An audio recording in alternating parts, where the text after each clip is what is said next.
This Rubel দিগন্ত। দরদ সিনেমাটা মুক্তি পেয়েছে ঈদ ছাড়া, এবং এই সিনেমাটা নিয়ে পরিচালকের পাশাপাশি সিনেমা চলচ্চিত্র জগতের যারা আছে তারাও খুব আশাবাদী ছিল যে এই সিনেমাটা খুব ভালো ব্যবসা করবে। দেখেন, একটা গুঞ্জন কিন্তু শোনা যায় প্রায়, কারণ হচ্ছে গত 5-6 বছর ধরে, সেটা হচ্ছে ঈদ ছাড়া শাকিব খানের সিনেমা চলে না।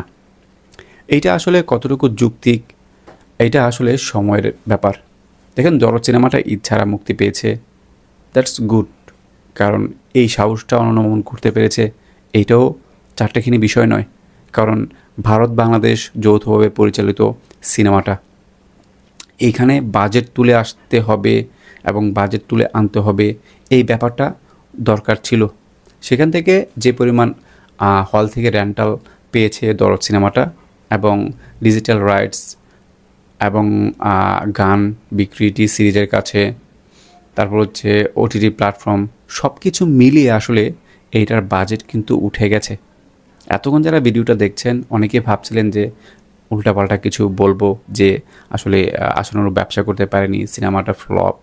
দেখেন, ফ্লপ সিনেমা কেন হবে? এটা একমাত্র শাকিব খান এই দরদ সিনেমাটা করেছে বলেই দেশের আনাচে কানাচে এবং প্রায় 100-র মতো হলে আসলে এই সিনেমাটা মুক্তি পেয়েছে। এবং প্রথম সপ্তাহে যে পরিমাণ রেসপন্স পেয়েছে, এইটা বাংলাদেশের শাকিব খান বাদ দিয়ে যদি অন্য কেউ হতো, আমার মনে হয় না ভালো করে মানুষ জানতে পারতো যে এই দরদ সিনেমাটা মুক্তি পেয়েছে। এটা একমাত্র শাকিব খান আছে বলেই সম্ভব, এবং এখানে সাকিবিয়ানদেরও অবদান রয়েছে, কিন্তু সাকিবিয়ানদেরকে নিয়েই তো আসলে শাকিব খান, এছাড়া কিন্তু অন্য কিছু নয়। তো ভিডিওটি যারা দেখছেন অনেকেই হয়তো আসলে ভাববেন যে দরদ সিনেমাটা ফ্লপ ফ্লপ ফ্লপ। তাদেরকে জন্য বলছি, দরদ সিনেমাটা মোটেও ফ্লপ যায়নি। আপনারা যেটা আশা করেছেন, যারা হেটার্স রয়েছেন যাদের আশা আর কি দরদ সিনেমাটা ফ্লপ হিসেবে চালিয়ে দেবেন, তাদের জন্য খুবই দুঃখজনক। কারণ হচ্ছে দরদ সিনেমার প্রথম সপ্তাহে যারা নিয়েছিল, সেকেন্ড সপ্তাহে তারা চালাচ্ছে এবং খুব ভালো একটা অ্যামাউন্ট কিন্তু তারা কালেক্ট করতে পারছে।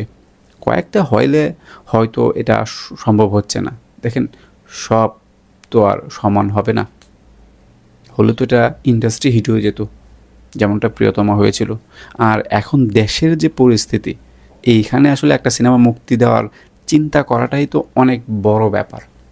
তো এটাই বলবো, আসলে দরদ সিনেমা খুব ভালো রেসপন্স পাচ্ছে দেশের পরিস্থিতি অনুযায়ী, এবং ঈদ ছাড়া এরকম একটা সাহস করার জন্য অনন্যকে ধন্যবাদ।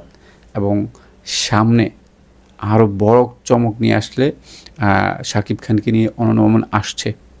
যদি এই সিনেমাটা ফ্লপ হতো, তারা আসলে আশানুরূপ সাড়া না পেত, তাহলে কি পরবর্তী সিনেমায় কাস্ট হতো? আপনার কি মনে হয়? আপনি যদি একটা প্রোডাক্ট তৈরি করেছেন, এইটা বিক্রি করে যদি লাভবান না হন, তাহলে কি আপনি সেম প্রোডাক্ট পরবর্তীতে ইউজ করবেন? কখনোই না। তো দরদের ক্ষেত্রে যারা এরকমটা ভাবছেন, দুঃখজনক। শেষ পর্যন্ত আসলে দরদ টিকে যাবে এবং হিট হয়ে যাবে, এটাই।